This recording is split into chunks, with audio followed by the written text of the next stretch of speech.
Terlihat, teman-teman? Sudah terlihat, Bu. Oke. Sebelumnya suara saya kedengaran jelas atau samar-samar ya? Kedengaran jelas, Bu. Oke. Oke, saya mulai ya. Jadi untuk perkuliahan web development saat ini, hari ini saya mulai dengan membacakan terkait tata tertib dari kelas web development. Oh ya, rekan-rekan bisa memanggil saya Inkres ya. Nama panggilan saya Inkres. Kemudian ini adalah terkait peraturan atau tata tertib yang pertama. Yaitu terkait kehadiran. Jadi kita ini kan ada 16 pertemuan ya. 16 pertemuan termasuk UTS dan UAS. Jadi rekan-rekan diharapkan dapat hadir ke kelas itu em, kalau bisa full. Tapi kalau misalkan nggak bisa hadir itu jangan lebih dari 4 pertemuan. Jika lebih dari 4 pertemuan, uh, ditambah teman-teman itu nggak memberikan alasan yang jelas kenapa nggak masuk, nah itu teman-teman bisa berpotensi tidak lulus atau mendapatkan nilai E seperti itu. Itu untuk kehadiran. Jadi kalau misalkan teman-teman nggak bisa hadir kelas, itu lebih baik em, memberikan suratnya. Misalkan kalau sakit ya harus ada surat dokter offline ya. Alasannya apa kayak gitu yang jelas aja nanti biar em, bisa terdata dengan baik. Kalau nggak jelas nanti bisa berpotensi kalau lebih dari 4 pertemuan mendapatkan nilai E seperti itu untuk kehadiran. Kemudian untuk keterlambatan. Jadi nanti ketika oh ya, sebelumnya saya mau tanya, kalau misalkan kelas ini diselenggarakan secara online, kemudian absensinya itu gimana ya, Fikri?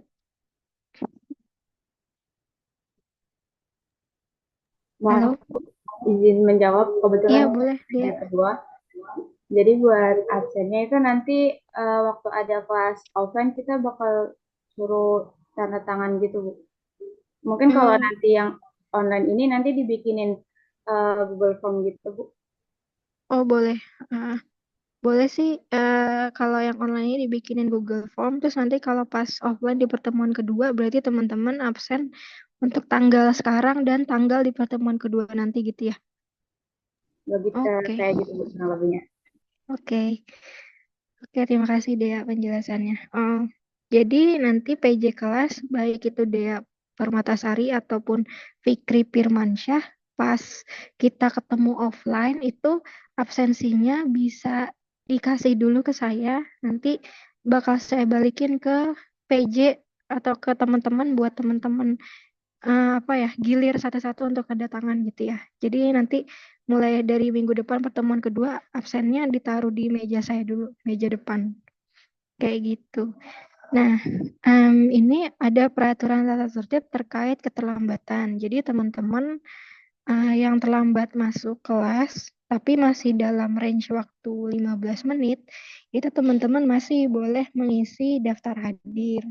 Tapi kalau misalkan teman-teman udah telat lebih dari 15 menit, teman-teman tetap boleh kok ikut kelas, tapi nggak bisa ngisi daftar hadir kayak gitu. Jadi untuk apa ya, kehadirannya itu mohon diperhatikan buat teman-teman. Kemudian terkait keterlambatan mengumpulkan tugas. Jadi di mata kuliah web development ini nantinya teman-teman bakal saya kasih tugas. Tugasnya itu ada tugas individu. Nah, misalkan saya minta teman-teman untuk ngumpulin hari Kamis jam 23.59. Nah, kemudian teman-teman ngasihnya itu hari Jumat besoknya atau masih dalam waktu 7 hari ke depannya. Nah, itu teman-teman karena hitungannya udah telat tapi masih dalam range waktu 7 hari, maka teman-teman akan mendapatkan ke apa ya, pengurangan poin sebanyak 20, sebesar 20 poin gitu. Jadi kalau misalkan teman-teman tugasnya udah bagus, layak dapat nilai 95, ya karena telat ya mohon maaf jadi dikurangin 20 jadi nilainya hanya 75 kayak gitu. Nah, kalau teman-teman telat nyerahin tugasnya, ngumpulin atau submit tugasnya itu lebih dari 7 hari. Nah, itu teman-teman bisa mendapatkan nilai nol sebagus apapun teman-teman ngumpulin, sebagus apapun tugas yang teman-teman kumpulin. Kayak gitu. Itu terkait peraturan atau tata tertib keterlambatan. Kemudian, mahasiswa diharapkan eh, kalau ada ujian ya ikut ujiannya, kalau ada tugas ya dikumpulkan tugasnya. Kayak gitu. Terus kalau misalkan berhalangan banget hadir, pemberitahuannya itu jelas kayak gitu. Soalnya kalau teman-teman tidak mengikuti ujian atau tidak menyerahkan tugas, itu otomatis nilai dari teman-teman itu akan langsung dikasih nilai D kayak gitu. Itu kan nanti yang apa ya, yang rugi teman-teman juga, teman-teman harus ngulang atau seperti apa, itu kan sayang gitu. Jadi sebaiknya jika urgent banget nggak bisa ikut ujian ya kasih apa ya, alasan atau surat resmi yang jelas gitu.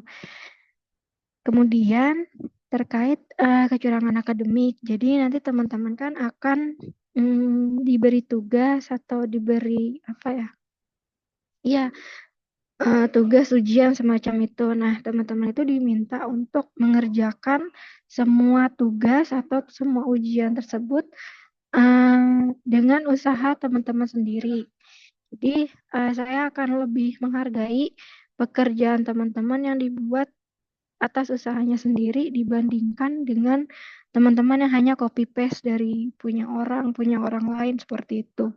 Walau bagus tapi hasil copy paste, saya rasa itu apa ya, kurang patut lah. Lebih baik sederhana tapi usaha sendiri itu lebih saya hargai gitu, lebih bernilai kayak gitu. Jadi diharapkan teman-teman untuk menghindari tindakan plagiat atau kecurangan dalam bentuk apapun ketika mengerjakan tugas atau ujian seperti itu. Kemudian peraturan yang kelima itu adalah etika ketika kelas luring maupun daring. Jadi apa yang sedang kita lakukan saat ini itu kita sedang melaksanakan kelas secara daring. Nah, sebenarnya peraturan dari kelas baik itu daring maupun luring tidak jauh berbeda. Di sini yang ditekankan adalah terkait pakaian. Jadi ketika teman-teman datang ke kampus, ketika kelasnya luring, ya sebisa mungkin menggunakan pakaian yang sopan. Jangan kaos, minimal polo lah, kaos yang ada kerahnya seperti itu untuk yang laki-laki.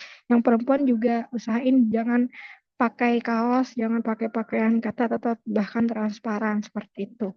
Nah, kemudian ketika kelas berlangsung, eh, biasanya kelas yang offline ya, yang luring itu teman-teman diharapkan tidak menggunakan alat komunikasi apapun. Jadi misalkan kalau di kelas teman-teman butuh banget ngangkat telepon, di telepon, misalkan ada telepon dari orang tua atau dari orang eh, atau telepon penting apapun, bisa kok izin aja ke saya, terus nanti akan saya izinkan untuk menerima telepon di luar kelas gitu.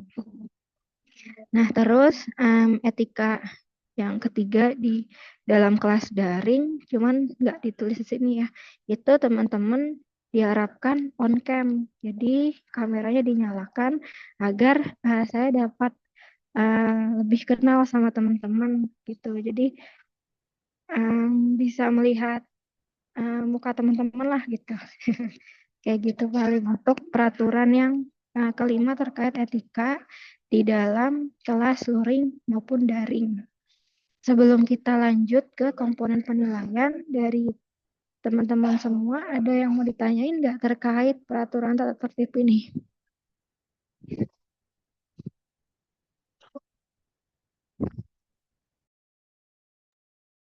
Mungkin kalau belum ada, saya lanjut ke slide berikutnya, yaitu terkait komponen penilaian. Oke, jadi di kelas web development ini ada beberapa komponen penilaian yang akan saya gunakan. Yang pertama itu adalah terkait presensi. Jadi kehadiran teman-teman itu bobot nilainya itu adalah sebesar 15%. Kemudian untuk tugas, nanti teman-teman bakal saya kasih tugas untuk tiap individu. Tugasnya itu berbentuknya case study. Jadi saya akan minta teman-teman untuk membuat sesuatu, masing-masing individu membuat sesuatu, kemudian akan teman-teman submit. Nah, nilai dari tugas itu yaitu sebesar 25%. Untuk UTS itu project base. Jadi untuk UTS UAS itu project base. Jadi nanti saya akan membuat sebuah studi kasus. Terus saya minta teman-teman untuk membuatkan saya terkait studi kasus tersebut. Contohnya, misalkan saya ingin teman-teman membuat landing page terkait profil data diri teman-teman menggunakan HTML, CSS, atau laman laman website yang menarik seperti itu. Atau pas UAS nanti contoh saya minta teman-teman buatin e-commerce sederhana gitu. Jadi ada proses create, read, update, delete untuk produk teman-teman. Misalkan produk baju toko baju online seperti itu. Nah, itu nanti gambaran UTS atau UAS-nya. Tapi nanti detailnya terkait UTS-nya seperti apa, UAS-nya seperti apa, tugasnya seperti apa, nanti akan saya sampaikan ketika waktunya itu tiba. Seperti itu. Itu untuk komponen penilaian atau poin-poin penilaian apa saja yang saya gunakan untuk mata kuliah web development semester ini. Oke, saya rasa itu tentang tata tertib dan komponen penilaian. Sebelum saya lanjut ke apa namanya ke materi, apakah ada yang mau ditanyakan dari teman-teman?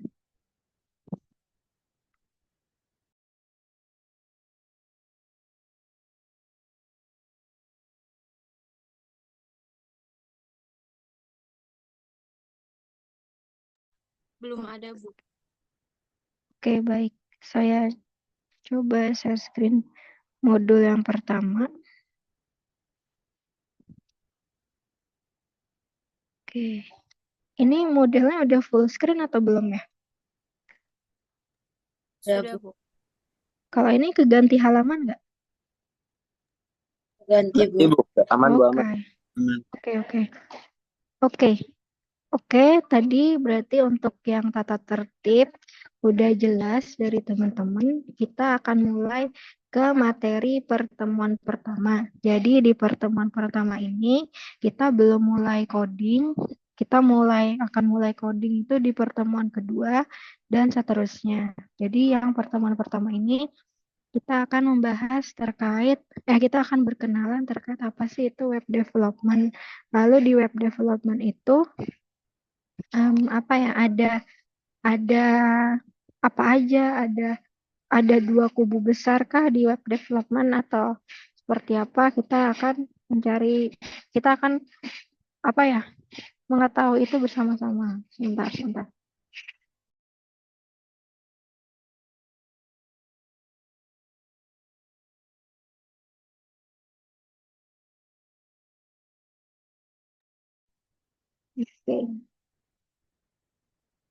Oke. Jadi teman-teman, web development itu tuh terdiri dari dua kata ya. Jadi ada web.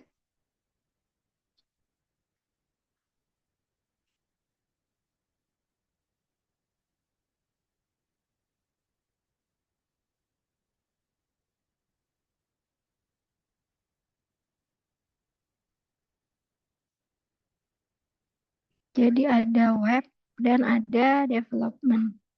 Web itu tuh apa sih sebenarnya? Jadi web itu adalah website atau laman web atau halaman yang teman-teman buka ketika teman-teman menggunakan internet. Jadi ketika teman-teman menggunakan internet, terus teman-teman ngelihat apapun itu di internet, nah itu sebenarnya adalah sebuah laman website seperti itu.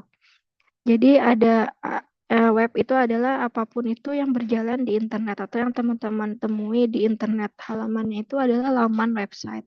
Seperti itu. Nah, kemudian development itu apa sih gitu? Jadi development itu adalah membuat sebuah sistem atau apapun itu. Development itu kan pengembangan ya. Jadi membuat sistem bangunan atau apapun itu dari scratch, dari dasar, dari nggak ada apa-apa sampai terbentuk sebuah sesuatu. Nah, itu adalah development. Nah, definisi dari web development itu adalah mengacu pada pembuatan, pembangunan, dan pemeliharaan situs web. Jadi kalau teman-teman hmm, tahu web development itu, oh fokusnya pasti ngoding atau ya ngoding lah pasti yang ada di otak teman-teman atau otak kita atau otak orang pada umumnya. Tapi sebenarnya web development itu ada sampai pada tahap pemeliharaan situs web itu sendiri. Jadi ketika sudah selesai ngoding, websitenya udah jadi, proses pemeliharaan dari situs web itu juga masih termasuk ke dalam proses web development gitu. Jadi, kalau boleh disederhanakan, web development itu mencakup aspek-aspek seperti mendesain web, memprogram web atau mengcoding webnya, dan manajemen basis data serta pemeliharaan dari situs web itu sendiri gitu. Jadi nggak hanya terbatas pada ngoding webnya aja, tapi mulai dari ngedesain web itu coret-coret kayak um, coret-coret kayak apa ya? Coret-coret kayak di UI UX gitu. Bikin desainnya dulu, mockupnya dulu, coret-coret bentuknya kotak gini, terus ada semacam tombol di sini, terus di sini akan ada table, terus di sini ada logo perusahaan dan lain sebagainya, hingga ngodingnya ini dibuat ke dalam bentuk website, wujud website, kemudian hingga manajemen basis datanya. Ketika diklik tombol ini akan muncul data di tabel ini. Nah, itu tuh termasuk ke dalam web development. Jadi pengembangan sebuah web. Jadi nggak hanya terbatas pada pemrograman webnya saja. Kayak gitu.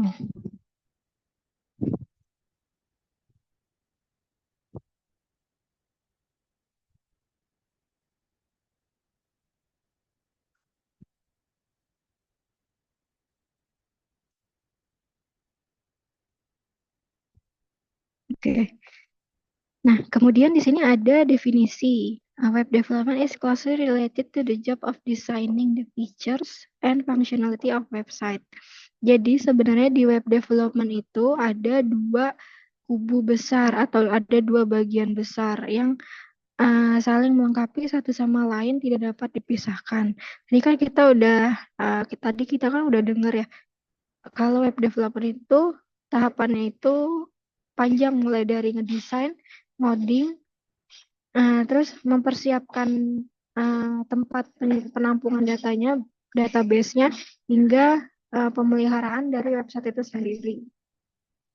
Nah, jadi berdasarkan definisi ini, web development itu ada dua kubu besar. Ada proses mendesainnya, merancang kira-kira sebuah web itu memiliki fitur apa aja, fungsionalitasnya itu bisa ngapain aja, atau kita kenal dengan web design, dan juga ada web development atau bagian di mana teman-teman itu mengoding atau mengkonstruk program dari awal hingga website itu terbangun sampai bisa diakses. Terus kalau diklik akan bisa nampilin apa, melakukan apa gitu. Terus data-datanya tampil, data-datanya terhapus kayak gitu. Nah, proses merancang fiturnya itu apa aja, tampilannya seperti apa, akan ada fungsionalitas apa aja, itu masuk ke dalam web design. Kemudian ketika teman-teman mulai membuat desain dari web itu tersebut berfungsi atau memberikan desain ini sebuah otak untuk bekerja, untuk berfungsi, untuk mengerti sebuah perintah. Nah, itu teman-teman udah masuk ke istilah dari web development. Jadi sebenarnya web development itu terdiri dari dua bagian besar, ada web design dan web development gitu. Di sini kan ada istilahnya, ada definisinya. Web development is construction and programming of website. Construction and programming the website gitu. Jadi sebenarnya ada dua, ada web design dan web development. Kemudian tadi kita kan udah tahu nih, web development itu ada dua bagian, web development sama web design. Terus sedikit banyak teman-teman juga udah kebayang sebenarnya bedanya itu apa sih dari development dan dari desain. Nah, di sini kita coba bahas nih. Kita kupas lagi kira-kira perbedaan dari dua kubu besar web development ini tuh apa sih? Pertama kita akan bahas terkait web designer.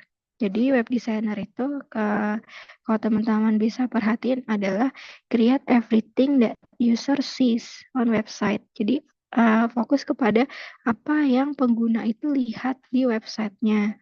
Jadi terkait visual, warna, terus tipografi. Jadi kalau teman-teman lihat website berita, itu kalau yang headline berita itu kan tulisannya lebih besar dibanding konten dari berita itu sendiri kan. Nah, itu sebenarnya perlu apa ya, diperhatikan, dipikirkan matang-matang bagaimana cara menyampaikan konten dari website itu atau visualisasi dari konsep website ke konsumen kayak gitu. Nah, hal-hal yang diatur atau hal-hal terkait bagaimana pengguna melihat website tersebut itu adalah tugas dari web designer atau bidang bidang itu adalah web design seperti itu. Nah, kemudian web designer ini itu biasanya dia akan berhubungan langsung dengan klien atau bahkan tim berapa ya? Kalian tuh semester 3 ya? Oke, berarti nanti di semester 5 itu kalian bakal ketemu mata kuliah yang namanya UI UX. Jadi di web designer ini akan sering tektokan terlebih dahulu dengan tim UI UX. Jadi tim UI UX itu adalah tim yang membuat mockup atau coret-coretan atau desain Figma lah seperti itu untuk disampaikan ke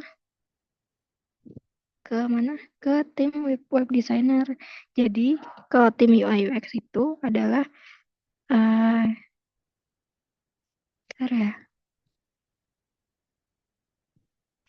tim yang ngebuat rancangan desainnya. Nah, kemudian rancangan desain ini gimana caranya dari kertas atau dari Figma yang cuman apa ya, 2 dimensi, ya ada yang 3 dimensi itu biar bisa jadi website. Nah, jadi kayak membuat tampilan website yang baru desainnya aja, tapi ketika sebuah tombol diklik itu masih belum dapat berfungsi apapun, belum dapat menampilkan apapun, belum dapat berpindah ke halaman selanjutnya atau ke halaman manapun. Nah, tampilan website ini, user interface ini yang kita lihat ini, itu adalah tugas dari web design atau biasa disebutnya itu baru user interface seperti itu. Nah, itu tugasnya dari web designer untuk mentransformasi dari Figma ke bentuk website, tapi belum berfungsi, belum berfungsi secara penuh websitenya itu gitu.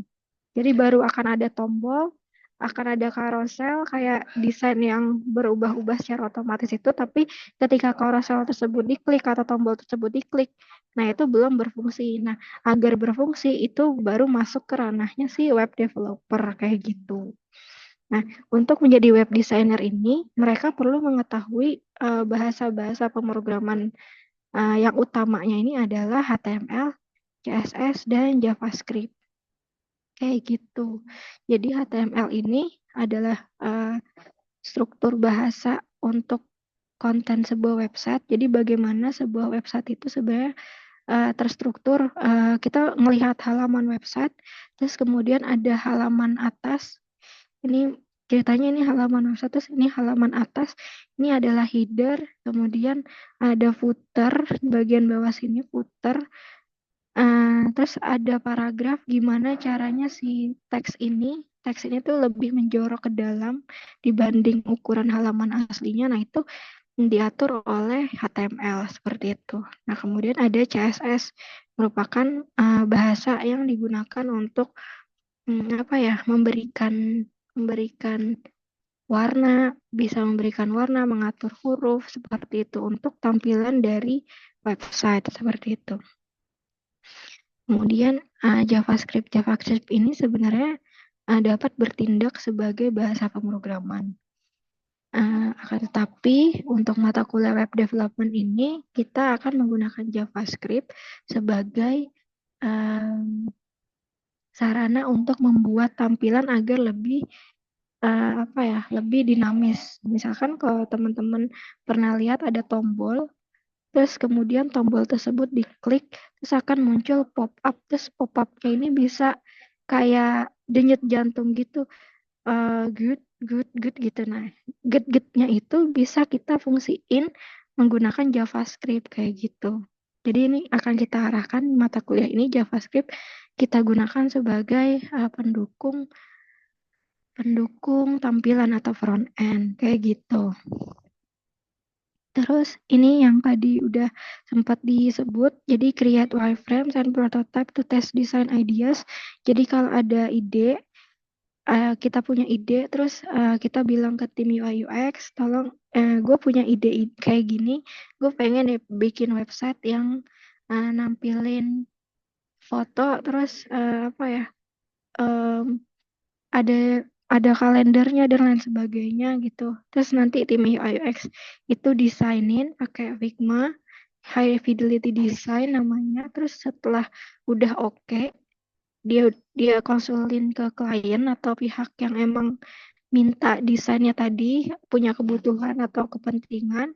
Kalau udah oke, baru UI UX ini kasih ke si web designer ini untuk di apa diimplementasikan, diwujudkan ke dalam bentuk website, tapi masih dalam tampilan, oh tadi klien minta ada kalendernya ya, oh ini kalender, oh, udah ada nih kalender.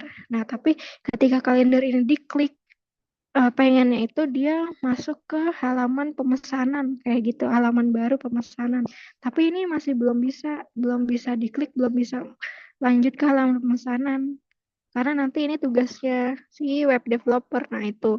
Jadi ngubah dari UI UX ini ke bentuk tampilan atau user interface dulu. Tapi belum berfungsi secara penuh kayak gitu.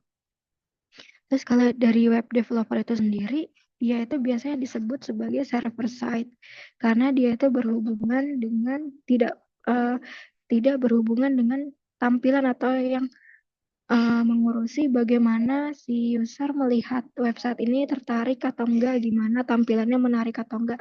Enggak, dia itu lebih berfungsi ke atau lebih bertugas ke membuat website ini berfungsi secara baik dan semestinya. Nah, bahasa-bahasa yang harus dia apa namanya kuasai juga berbeda dengan web designer. Dia itu harus menguasai bahasa PHP.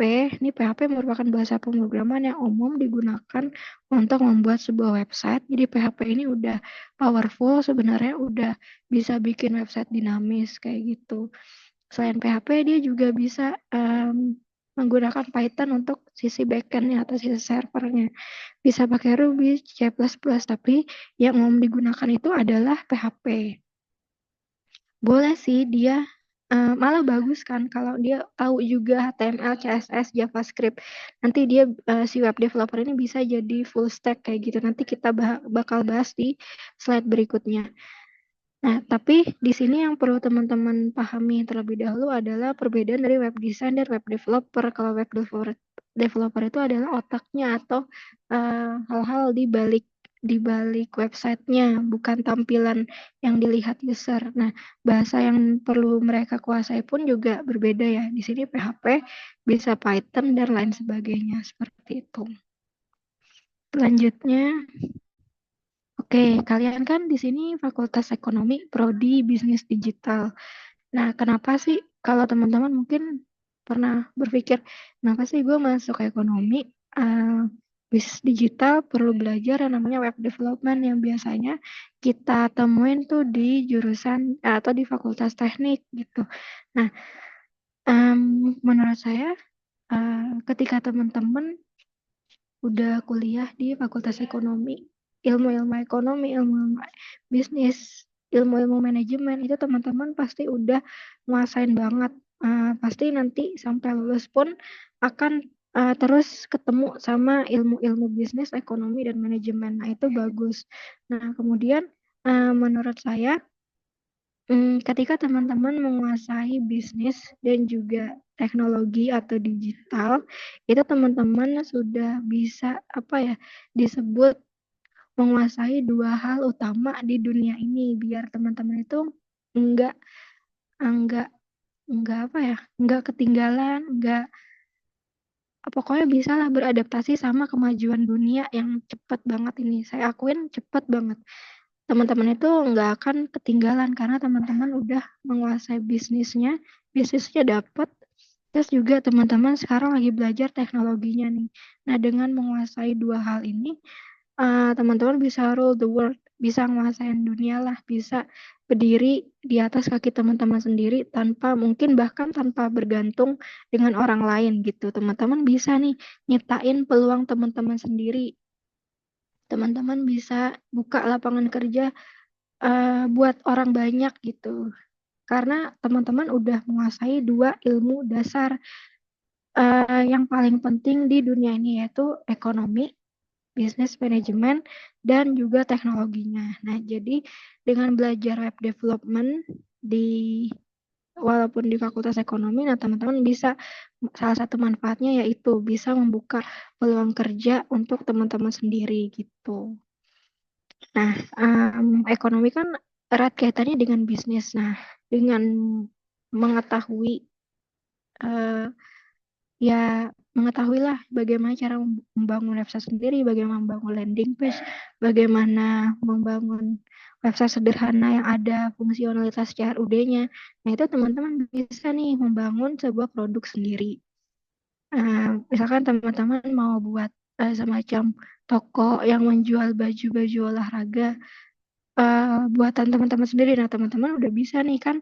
Nah, teman-teman udah setidaknya punya dasar untuk membangun web eh, karya teman-teman sendiri kayak gitu sih. Jadi teman-teman bisa membangun produk sendiri.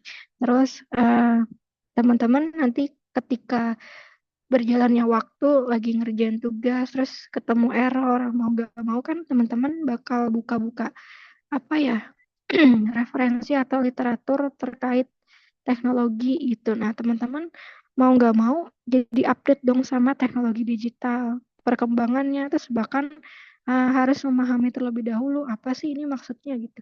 Jadi teman-teman secara tidak langsung akan mengetahui ini dasar-dasar teknologi gitu. Bahkan bisa beradaptasi. Misalkan ketemu error, oh kenapa ya error? Oh harus memperbarui ini, oh harus melakukan ini. Terus untuk mencari jawaban atas error tersebut, teman-teman harus melalui beberapa proses membaca referensi gitu, literasi gitu. Jadi kan literasi teman-teman terhadap teknologi meningkat, jadi lebih bisa beradaptasi terhadap perkembangan teknologi yang ada, kayak gitu. Peluang karir yang luas. Nah, ini misalkan teman-teman setelah lulus mau shifting nih jadi developer misalkan, mau jadi front end atau back end. Nah, teman-teman bisa nih karena web development ini, kalau teman-teman melihat semua itu sekarang serba online ya. Perusahaan kecil, perusahaan besar itu membutuhkan website gitu, pasti membutuhkan website entah itu membangun baru atau mengembangkan dari yang sudah ada, pokoknya butuh lah. Nah, teman-teman bisa nih dengan belajar web development ini, peluang karir teman-teman itu bisa lebih luas gitu. Kayak gitu karena permintaan yang tinggi dan lain sebagainya juga. Kalau teman-teman mau double job nih, nambah-nambah kerjaan, bisa nih freelance atau remote yang mencari web developer itu juga banyak kok kayak gitu. Oke, nanti ke depannya ketika kita belajar web development ada nih beberapa hal yang akan sering kita temui, baik itu istilah maupun maupun hal lainnya. Nah, kita akan coba bahas secara singkat satu persatu. Teman-teman bakal sering apa ya mendengar istilah bahasa pemrograman. Nah, di sini bahasa pemrograman yang akan kita gunakan di semester ini untuk mata kuliah web dev ini adalah HTML, CSS, JavaScript, dan PHP. Jadi nanti masing-masing bahasa pemrograman ini akan kita pelajari bareng-bareng di tiap pertemuannya. Di sini mungkin akan saya berikan deskripsi secara singkat terlebih dahulu, karena nanti di pertemuan selanjutnya juga akan kita kupas secara lebih mendalam. Jadi HTML itu tadi yang udah saya sebut di awal, jadi adalah struktur konten dari sebuah website. Bagaimana website itu mempunyai heading, terus bagaimana tulisan ini lebih menjorok ke dalam dibandingkan yang ini. Nah, itu ada tuh apa ya, struktur HTML-nya. Jadi dia eh, apa ya, terhitung sebagai paragraf. Kalau ingin teman-teman ingin membuat paragraf, cukup tambahkan tag P ini. P ini adalah paragraf untuk HTML gitu. Jadi nanti teks yang akan tampil di laman website itu akan ditampilkan sebagai paragraf seperti itu. Jadi dia HTML adalah menentukan struktur dan konten dari halaman website. Nah, kemudian ada CSS. CSS ini digunakan untuk mendesain dan mengatur tata letak halaman web itu. Jadi, ketika teman-teman buka website terus ada tulisan misalkan hal ini adalah warna hitam, terus nanti yang development ini warna biru. Nah, teman-teman itu bisa ngatur warna itu dari CSS. Misalkan yang heading, khusus yang heading semua nanti akan warna hijau, terus isiannya, teksnya ini akan warna eh, biru seperti itu. Nah, teman-teman bisa ngaturnya secara terpusat. Jadi teman-teman cukup ngatur sekali di color fontnya. Kemudian nanti semua halaman teman-teman yang menggunakan ID CSS tersebut akan mengikuti sesuai dengan yang teman-teman setting warnanya kayak gitu. Nah, itu salah satu contohnya teman-teman bisa ngubah warna font. Terus kemudian apa ya, ada tata letak. Jadi ketika teman-teman buka halaman website, tampilan di laptop, terus buka di HP, di perangkat HP atau tablet. Nah, itu bagaimana caranya biar desainnya itu enak gitu, responsif. Ukuran layar berapapun dia akan mengikuti gitu. Nah, itu kita bisa mengatur hal tersebut di CSS. Nanti kita bakal belajar bareng-bareng di pertemuan terkait CSS ini. Kemudian ada JavaScript. JavaScript ini untuk menambahkan interaktivitas pada halaman web. Jadi misalkan tadi ada tombol, terus ketika tombol ini diklik, bakal kayak muncul pop-up yang berdenyut-denyut gitu. Nah, itu tuh bisa diatur di JavaScript nanti, kayak gitu. Terus PHP, nah nanti kita bakal menggunakan server-side scripting-nya itu PHP di sini. Jadi PHP ini nanti akan digunakan untuk aktivitas ke datasnya kayak gitu. Jadi nanti teman-teman akan diminta untuk membuat apa ya, aplikasi atau website UD. Nah, nanti webnya ini akan menggunakan bahasa pemrograman PHP untuk akses ke database-nya kayak gitu. Terus ini tadi kan sempat saya bahas terkait responsive design. Nah, teman-teman bakal eh, ketemu terkait media queries atau flexbox. Nah, jadi flexbox ini tuh layouting untuk mengatur elemen-elemen dalam sebuah halaman web agar tampil di berbagai perangkat, di lebar perangkat berapapun itu bakal apa ya, stabil, dinamis gitu. Nah, ini bisa box, nanti kita bertemu di pembahasan terkait CSS. Nah, ini ada versi kontrol. Jadi sedikit banyak nanti teman-teman bakal berkenalan, mungkin kenalan dengan yang namanya versi kontrol Git. Jadi Git ini merupakan apa ya? Biasanya kan kita kalau eh, kerja nih sebelum sekarang tahu ya ada Google Docs gitu kan, bisa ngerjain segalanya online bareng-bareng dikeroyok gitu satu dokumen secara online. Nah, anggaplah Gdocs itu seperti Git ini. Jadi, misalkan teman-teman ngoding, coding teman-teman udah jadi nih. teman-teman bekerja kelompok, saya suruh bikin dua halaman satu gue deh, halaman kedua lo gitu. Nah terus si B ini yang ngerjain halaman dua udah selesai, gue udah selesai nih bikin halaman dua, gue copy ya source code lo, gue copy ya source code gue gue paste di codingan di laptop lo gitu. Nah itu kan copy paste-nya pakai flash disk. Nah, biasanya developer di perusahaan-perusahaan gitu dia menggunakan Git, ber apa ya berkolaborasi uh, terkait code-nya mereka gitu. Jadi kalau teman-teman dengar push, terus ada pull juga, nah itu biasanya bahasa bahasa yang digunakan, mereka menggunakan Git gitu. Jadi Git ini adalah apa ya alat yang digunakan biasanya berkolaborasi dalam hal source code kayak gitu. Kolaborasi selain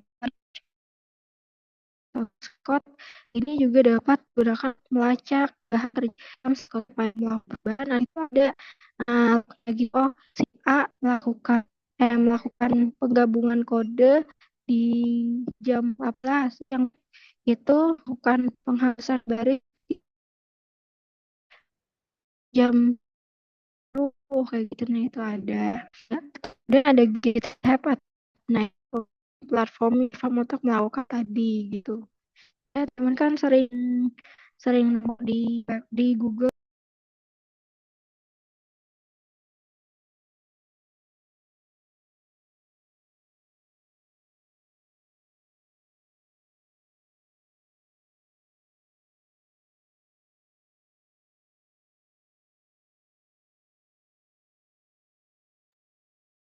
Bu Increase-nya mental ya.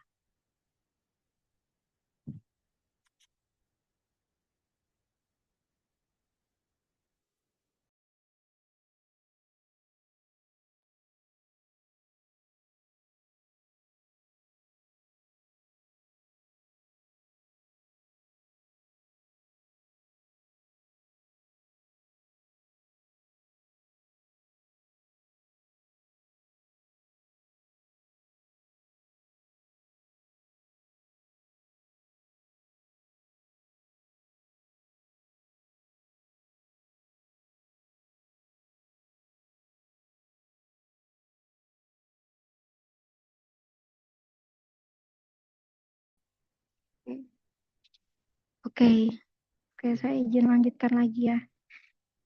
Jadi nanti teman-teman itu bisa ketemu yang namanya framework sama library front end. Jadi kita bakal ketemu namanya Bootstrap. Bootstrap itu tuh apa ya? Semacam library yang biasa digunain ketika mempelajari terkait CSS. Jadi kalau misalkan kalau ada tombol, nah terus teman-teman mau bikin tombolnya ini rada oval gitu. Nah ini cornernya ini harus roundnya berapa pixel. Teman-teman nggak perlu ngatur di CSS, cukup aja menggunain apa yang ada di Bootstrap, cukup tinggal pakai aja. Nah, itu biasanya Bootstrap fungsinya untuk itu. Selain itu, desainnya agak responsif, kayak dibuka di perangkat apapun itu, bentuknya itu bisa menyesuaikan sendiri otomatis. Nah, itu Bootstrap. Terus ada React. React ini framework untuk JavaScript. Jadi, apa ya, untuk front end lah, untuk front end untuk user interface, nah itu bisa menggunakan React kayak gitu. Terus ada database SQL. Nanti di sini kita akan menggunakan database-nya itu MySQL untuk nanti ya yang project CRUD gitu nanti, atau untuk materi-materi ke depan yang menggunakan PHP itu nanti kita bakal pakai SQL-nya itu adalah DBMS itu adalah MySQL kayak gitu. SQL ini apa sih? SQL ini adalah bahasa yang digunakan untuk mengakses database kita. Jadi misalkan teman-teman punya data produk buku, nama bukunya, terus jumlah bukunya itu ada berapa yang judulnya itu. Nah, itu semua disimpan dalam DBMS. DBMS-nya itu salah satunya adalah MySQL ini, DBMS. Kayak gitu. Ada sih jenis DBMS yang lain kayak PostgreSQL, tapi kita bakal gunain database-nya di sini adalah MySQL kayak gitu. Kemudian, nah di sini tadi kan kita di awal udah tahu ya kalau web development itu ada dua aspek utama, desain dan bagian konstruk programnya atau membuat programnya. Nah, sebenarnya bagian desainnya itu bisa disebutnya juga dengan front end. Terus bagian coding-coding atau yang apa ya, yang berhubungan dengan database kayak gitu. Bukan yang pokoknya yang berkaitan dengan fungsionalitas websitenya, bukan yang tampilan atau yang dilihat usernya itu adalah backend gitu. Nah, terus di sini ada full stack. Ini adalah pihak yang menguasai keduanya. Jadi gabungan antara front end tampilan dengan back end itu sendiri. Itu namanya full stack. Nah, sebenarnya front end, back end, full stack itu apa sih? Kita coba lihat satu persatu. Jadi, what is front end development? Jadi, kalau teman-teman lihat di sini, kata kuncinya adalah client facing, see and interact with, serta front end ini bertanggung jawab bagaimana bagaimana sebuah produk digital baik itu website maupun aplikasi mobile itu looks and feels. Looks and feels-nya ini adalah tanggung jawab dari front end development.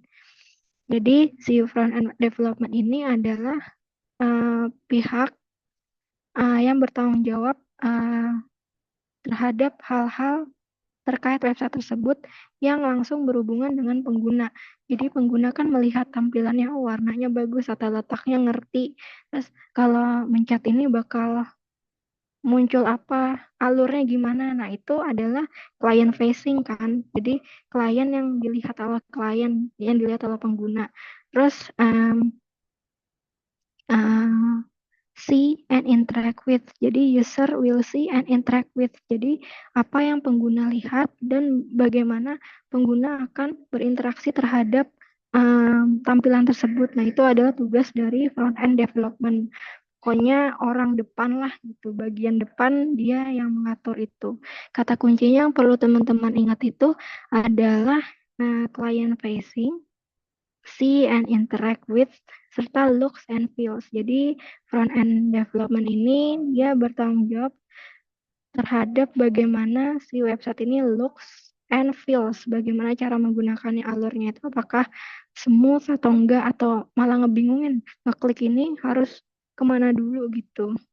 Itu kan urusannya yang ngurusin tampilan user interface kayak gitu. Terus yang poin kedua ini focus on translating website design and visual ideas into code. Jadi kan tadi kita udah bahas nih ada UI UX dulu, bikin coret-coretan, bikin mockup, bikin Figma-nya, kemudian dikasih ke web designer atau front end untuk dibuatkan bentuknya ke dalam tampilan website yang tapi kalau diklik tombolnya, klik tombol manapun, ini belum berfungsi apapun karena hanya memang baru tampilannya. Nah, membuat tampilan ini kan kode ya, membutuhkan kode. Tadi kita udah tahu nih membutuhkan HTML, CSS, atau bahkan udah menggunakan framework Bootstrap gitu, React.js gitu-gitu. Itu kan sebuah source code ya, kita mengkode itu. Nah, itu jadi front end dev itu yang mengcoding si desainnya ini ke bentuk tampilan kayak gitu. Itu adalah front end developer. Kemudian di sini kita bisa lihat bahwa untuk front end developer itu bahasa pemrograman yang harus dia kuasai banget itu adalah HTML, CSS, dan JavaScript kayak gitu. Nah, untuk frameworknya sendiri dia bisa menggunakan React sama Bootstrap. Ini tadi yang udah kita bahas di depan ya, kayak gitu. Nah, ini responsibilities of a front-end developer will include creating responsive website. Jadi dia itu udah tahu nih dari UI UX ada nih kalender, nanti ada kalender ya bang gitu, atau ada kalender ya mbak gitu. Oke, nah kalender ini ketika dibuka di halaman laptop, halaman komputer, dibuka di komputer lah gitu, sama di sama di mana di HP kalian atau di tab kalian itu tuh harus bentuknya itu enak gitu, nggak kayak kalian pernah nggak sih lihat kayak website pemerintah ini dibuka di PC ya, di PC itu ada nih sidebar menunya di sini. Udah nih. Nah, tapi pas kalian buka di HP, sidebarnya hilang. Jadi teman-teman tuh harus scroll baru muncul sidebarnya gini. Tapi harus di scroll gitu. Nah, itu lebih baik dihindari karena itu desain yang nggak responsif. Jadi seharusnya ketika dibuka di PC lebar begini, harusnya ketika dibuka di HP itu langsung nampilin desain untuk HP. Jadi kayak side menunya itu jadi cuman burger gini aja. Teman-teman tahu kan yang kayak suka ada logo burger gini yang garis-garis tiga. Biasanya ada di pojok-pojok gitu. Nah, harusnya langsung terbentuk kayak burger gitu. Kayak gitu. Nah, itu tugasnya dari si front end development. Jadi menjaga agar desain yang diinginkan UI UX itu bisa responsif mungkin dibuka di perangkat apapun itu bisa bagus kayak gitu. Terus ini ada semacam roadmap. Jadi kayak apa ya kalau teman-teman mau shifting uh, misalkan tertarik nih setelah belajar web development pengen deh jadi front end. Nah, apa aja sih yang harus dipelajari biar bisa berkarir di situ?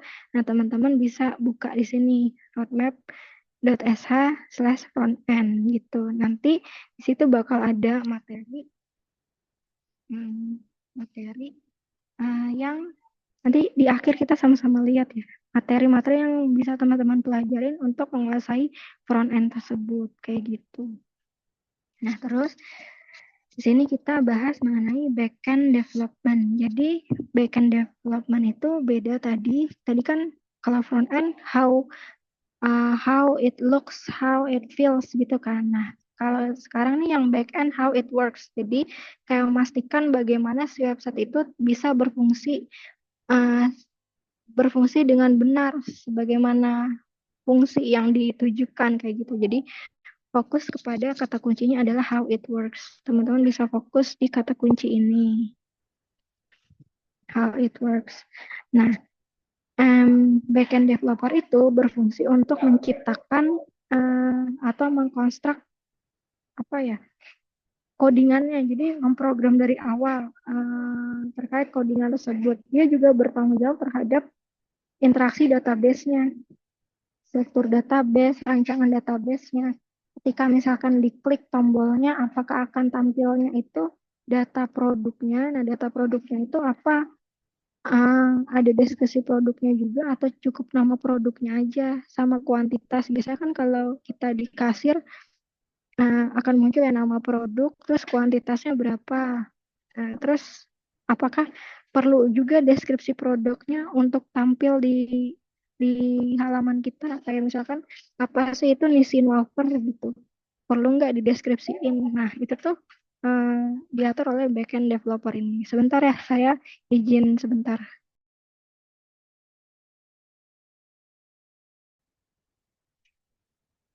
Oke, ini sudah terlihat kan ya teman-teman? Ya, Bu. Siap. Oke, kita lanjutkan kembali. Jadi, oke.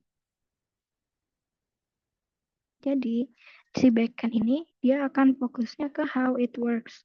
Jadi, bagaimana sebuah website itu berfungsi penuh, punya fungsionalitas yang baik. Ketika tombol diklik, dia akan memunculkan data-data gitu. Nah, si backend ini selain ngebuatin si website tersebut otak, kan kita bisa nyebutnya dia otak ya, biar si websitenya itu berpikir gitu, bisa disuruh apa, dia bisa ngelakuin gitu, bisa diminta apa dia bisa nyediain outputnya gitu. Nah, selain itu dia juga biasanya mengatur database-nya. Jadi dia merancang database-nya. Walaupun sebenarnya kalau di perusahaan itu akan ada database, ada orang yang bertugas mengurusi database itu tersendiri gitu. Jadi ada posisinya sendirilah, misalkan database engineer. Nanti udah jadi database-nya, tinggal dikasih ke backend developer-nya, misalkan kayak gitu. Tapi biasanya si backend developernya ini yang juga mengurusi terkait database-nya kayak gitu. Dia juga mengurus apa ya, semacam hostingnya. Ini website biar bisa dipakai di internet, dibuka di internet sama siapapun kan pasti nanti ditaruh di hosting kan gitu. Nah, itu tugas-tugas dari si backend developer kayak gitu. Terus poin kedua yang teman-teman bisa pahamin kalau terkait backend development tuh working behind the scenes or server side. Jadi bagiannya server lah itu pasti urusannya si backend kayak gitu.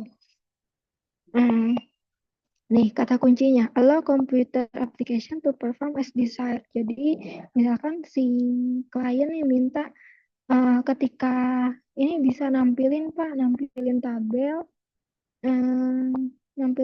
terus nanti ketika nampilin itu hanya 5 baris, nanti di next lagi untuk nampilin baris-baris berikutnya. Nah, itu tugas dari si backend developer untuk bisa berfungsi, ada tombol untuk next, terus nanti kalau nampilin website halaman pertama cuma 5 baris. Nah, itu tugas dari si backend developer untuk mengatur itu semua. Bagaimana cara menampilkan si database ini ke layar tampilan kayak gitu. Terus selanjutnya adalah ini kata-katanya ensure the functionality of the site including its responsiveness and speed. Jadi selain memastikan agar website itu berfungsi secara baik, memiliki fungsionalitas yang baik, dia juga harus memastikan bahwa website itu cepat. Nah, jadi pernah nggak teman-teman kayak ketemu website yang isinya itu gambar semua, ketika dibuka pas nge-load itu akan membutuhkan semacam apa ya,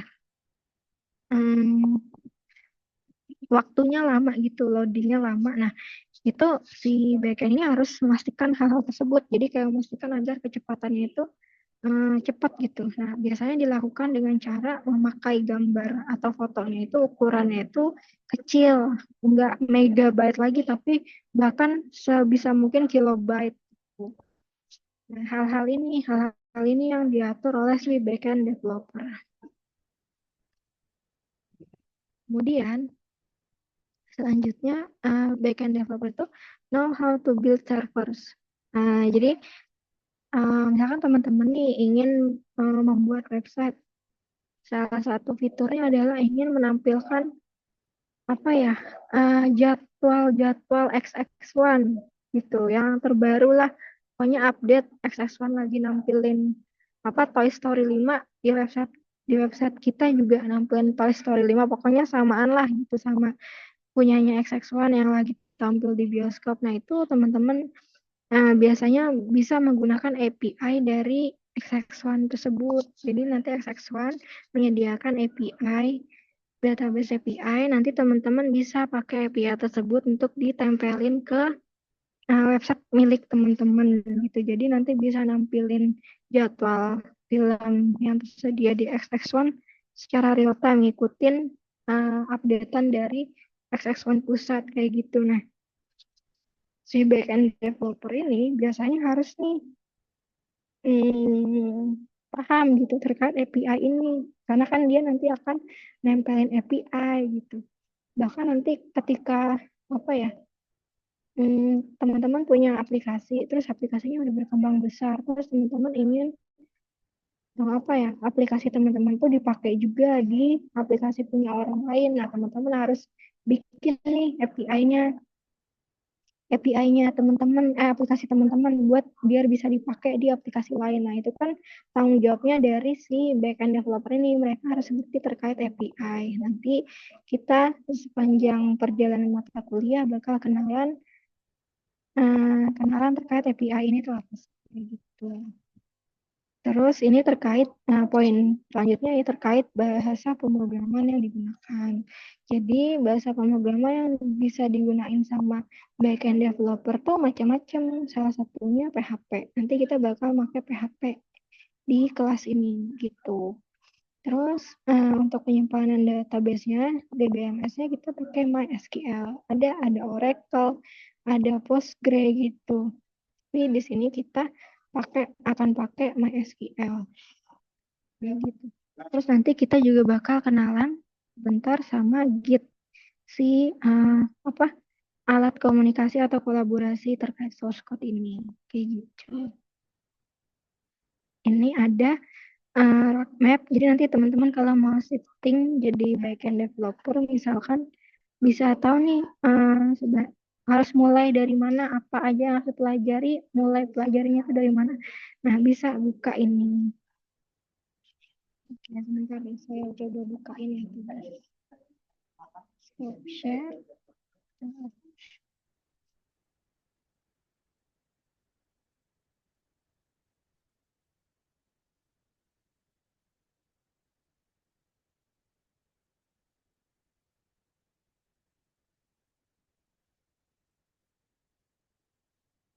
Terus saya share screen.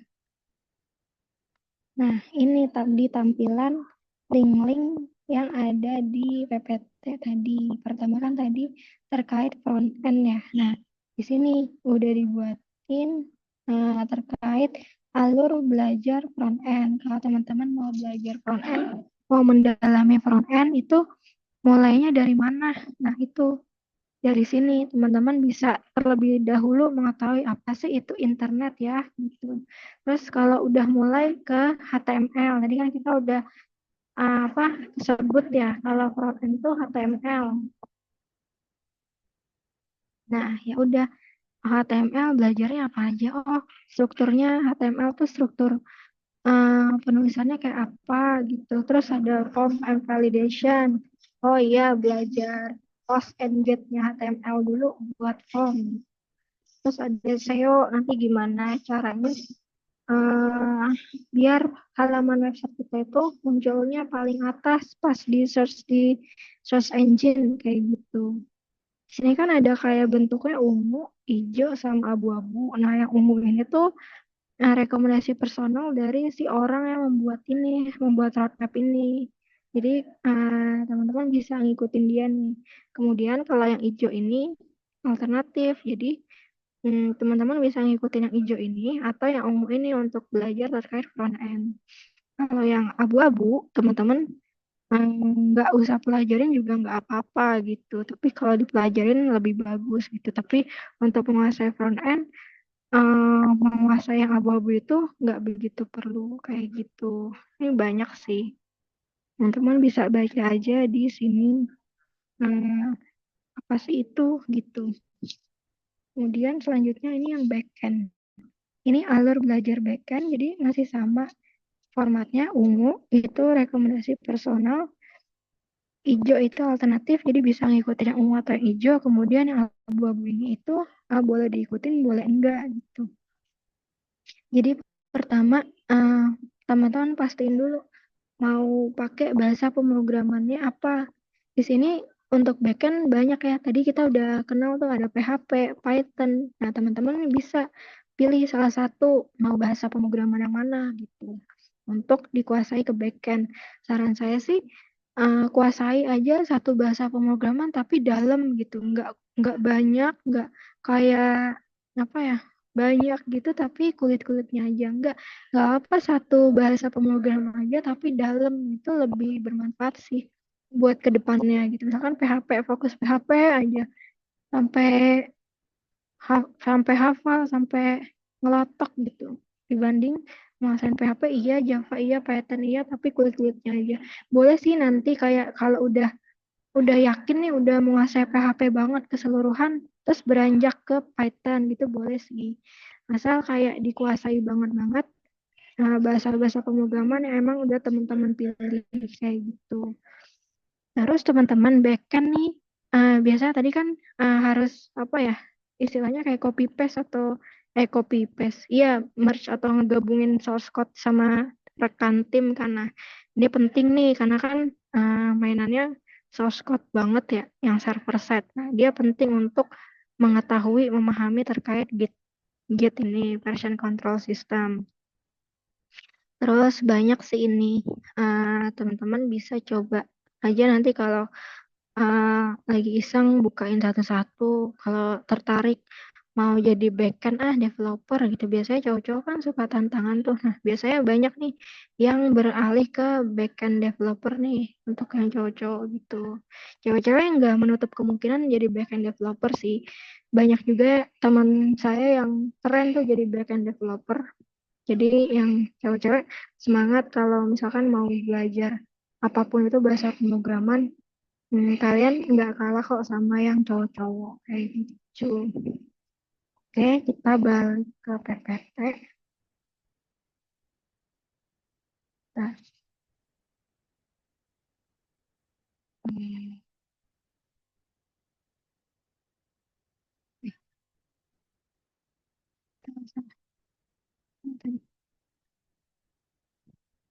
Oke, balik ke PPT. Nah, tadi kan teman-teman udah Nah, tadi kan teman-teman itu udah apa namanya? Udah tahu kan masing-masing front end tuh apa sih, back end tuh apa sih? Nah, kalau bisa saya simpulin poin-poinnya, front end itu refers to how a web page looks. Jadi kata kuncinya adalah looks, tampilan. Terus istilahnya adalah client side, apa yang dilihat oleh sisi klien. User interface, tadi kan kita juga sering sebut ya user interface atau tampilan yang dilihat oleh pengguna gitu. Nah, ini adalah front end. Terus kalau udah nyangkut ke bahasa pemrograman, ada 3 HTML, CSS, JavaScript yang memang harus dikuasain oleh seorang front end developer gitu. Jadi ini adalah kata kunci yang bisa jadi pemahaman teman-teman kalau mau memahamin apa sih itu front end kayak gitu. Sementara kalau backend itu how web page works. Jadi works ya, bagaimana berfungsi penuh, bagaimana memiliki fungsionalitas penuh. Nah, itu tugasnya dari backend. Jadi si website ini bisa bekerja lah, bisa mikir, bisa bertindak, disuruh apa, bisa nyediain kayak gitu. Nah, itu adalah backend. Terus istilahnya itu server side. Nah, server side. Tadi kan client side tuh yang tampilan, yang desain. Ini server side, bagiannya server karena dia biasanya tektokannya ke database gitu. Bagaimana mengakses database, nah itu server side. Terus kalau udah masuk ke bahasa pemrograman, apa sih yang bisa digunain sebagai bahasa pemrograman backend developer? Salah satunya adalah PHP. Python juga bisa. Tadi kita kenal ada Ruby, Python, C++ itu semua bisa. Tapi untuk web development kelas kita bakal pakai PHP. Oke, jadi tadi teman-teman pernah lihat kan ada diagram pen, terus tengah-tengahnya ini ada full stack. Nah, full stack itu kan dari gambaran singkat tergambarnya gabungan dari front end dan back end. Nah, kita coba nih lihat sebenarnya benar nggak sih full stack itu gabungan dari front end sama back end. Jadi dari definisi ini, iya benar. Full stack itu adalah seseorang yang familiar atau bahkan menguasai, nggak hanya familiar, bahkan menguasai keduanya, front end dan back end. Jadi one man standing gitu. Jadi semua-muanya gue gitu. Semua gue mau bikin tampilan user interface design, gue bisa bikin otaknya website ini atau aplikasi ini gue bisa. Nah, itu adalah full stack developer. Untuk apa ya, kalau berbicara mengenai gaji di perusahaan juga full stack developer ini pasti lebih dari posisi yang hanya satu satuan, misalkan backend aja, front end aja gitu. Full stack ini dicari sih, dan kalau masalah terkait gaji, seseorang yang menguasai keduanya pasti akan lebih tinggi dibanding yang hanya satu sisi saja kayak gitu. Nah, full stack developer ini berarti dia menguasai berbagai jenis bahasa pemrograman.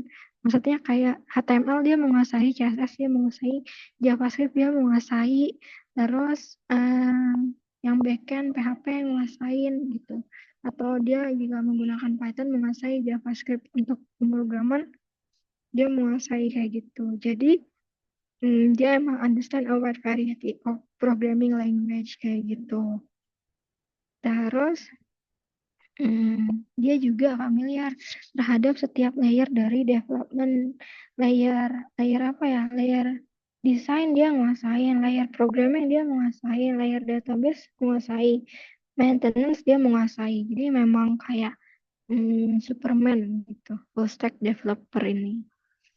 Kemudian, full stack development adalah proses pengembangan web di mana seorang pengembang memiliki kemampuan untuk menangani seluruh aspek dari sisi front end maupun back end. Ya, oke, selanjutnya. Nah, menjadi full stack development ini tentunya akan memiliki fleksibilitas yang tinggi. Jadi dia bisa bekerja di berbagai aspek pengembangan atau tahapan pengembangan. Misalkan tahapan front end aja atau tampilan aja itu bisa atau back end aja dia bisa dikasih apa dia bisa gitu. Jadi lebih fleksibel orangnya gitu. Terus pemahaman holistik. Ya, tadi kan kita tahu ya kalau full stack itu adalah gabungan dari front end dan back end. Jadi pemahamannya terhadap sebuah sistem itu dia biasanya paham secara menyeluruh gitu. Jadi ketika seseorang konsul dengan dia terkait apapun, tahapan apapun, dia bisa memberikan masukan yang biasanya baik dan efisien kayak gitu. Terus efisiensi dan kolaborasi. Ketika kita ingin apa ya, ketika kita jadi one man standing atau full stack developer ini, sebelumnya kan kalau misalkan kita bukan hanya kita seorang front end developer terus ingin kita sudah jadi nih tampilannya terus ingin si website ini tuh berfungsi secara penuh, dapat bekerja dengan semestinya, itu kan kita harus berkolaborasi dengan backend developer. Nah, biasanya ketika kolaborasi itu ketika ia berkoordinasi itu kan membutuhkan waktu. Ketika misalkan orang yang atau si backend developer ini lagi penuh-penuhnya pekerjaan, kita kan harus menunggu pekerjaan dia itu untuk selesai terlebih dahulu, baru dia akan megang website kita untuk dibuat fungsionalitasnya agar berfungsi seperti layaknya website yang diinginkan. Itu kan membutuhkan waktu. Sementara kalau si full stack developer ini karena dia menguasai kedua hal, baik itu bagian desain maupun pemrogramannya, ya dia efisien aja, hemat, fleksibel, efektif, bahkan minim kolaborasi. Nah, itu sih apa kayak semacam apa kelebihan dari memiliki kemampuan full stack ini kayak gitu. Oke, em, saya rasa itu saja materi saya terkait pengenalan web development ini. Jadi diharapkan di pertemuan pertama ini teman-teman bisa ngerti apa sih itu web development. Lalu di web development tuh ada apa aja, ada front end, ada back end. Terus teman-teman bisa tahu perbedaan keduanya itu tuh sebenarnya apa sih gitu. Oke, em, dari teman-teman ada yang mau ditanyain?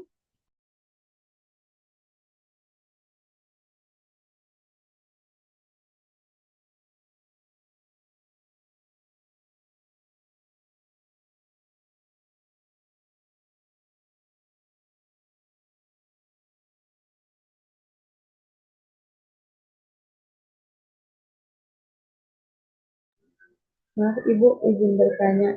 Ini nanti Ya, file ini dibagi ke PJ nggak ya Bu? Soalnya kayak nanti misi kita mau lihat yang tadi apa roadmap front end-nya gitu.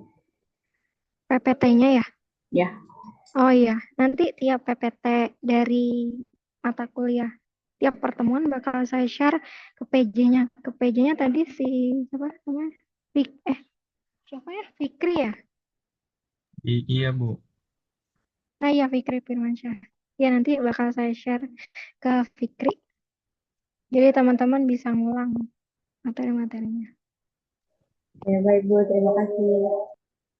Oke.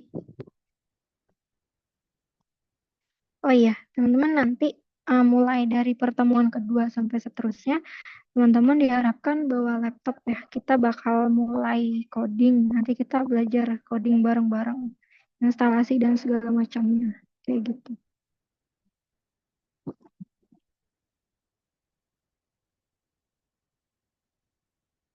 Oh iya, kalau kelas kita tuh offline di mana ya ruangannya? Di GRK 10 ya?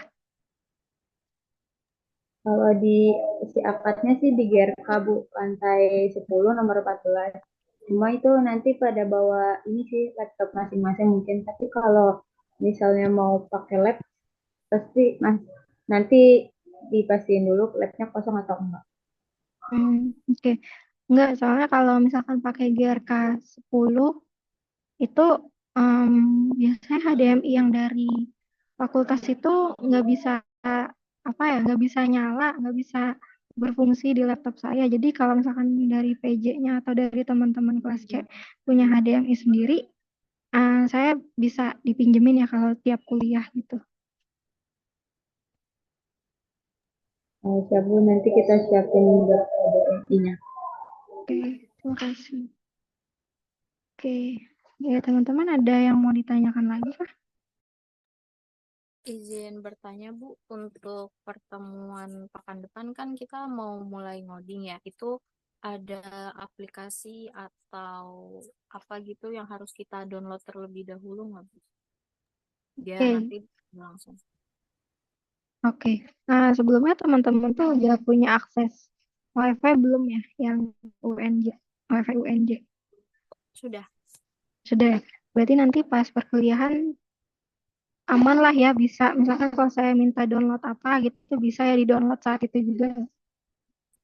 Nah, jadi maksud saya tuh nanti aja teman-teman apa ya, nggak perlu nyiapin apa-apa dulu, nggak perlu download apa-apa dulu, cukup bawa laptop aja karena nanti masalah download sampai instalasi kita bakal ngelakuin itu bareng-bareng aja, sama-sama belajar, paling gitu sih. Ibu, izin Iya. nambahin, kalau buat WiFi kampus tuh sebenarnya nggak terlalu baik gitu kalau dari GRK, apalagi lantai 10 ya. Nggak bagus gitu Bu buat kecepatannya, jadi nggak memungkinkan sih buat mendownload di kelas gitu. Oke, berarti yang dibutuhkan besok sih itu sih paling VS Code dulu, udah punya VS Code belum, code editornya. Oh, kalau udah sih paling itu dulu sih, VS Code itu dulu. Belum ada lagi sih karena minggu depan pembahasannya belum membutuhkan server kayak gitu. Paling VS Code.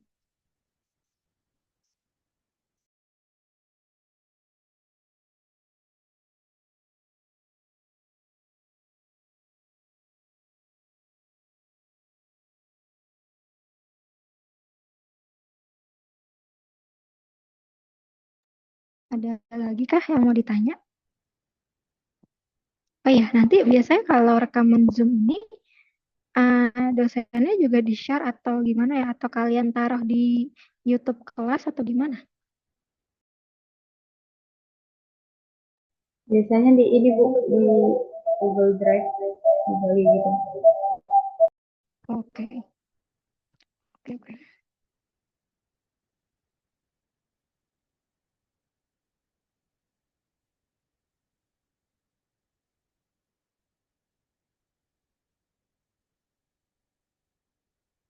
Dari teman-teman terkait materi pertemuan satu ini, saya rasa dari saya sudah cukup apa yang ingin disampaikan. Saya izin akhiri kelas untuk pertemuan hari ini.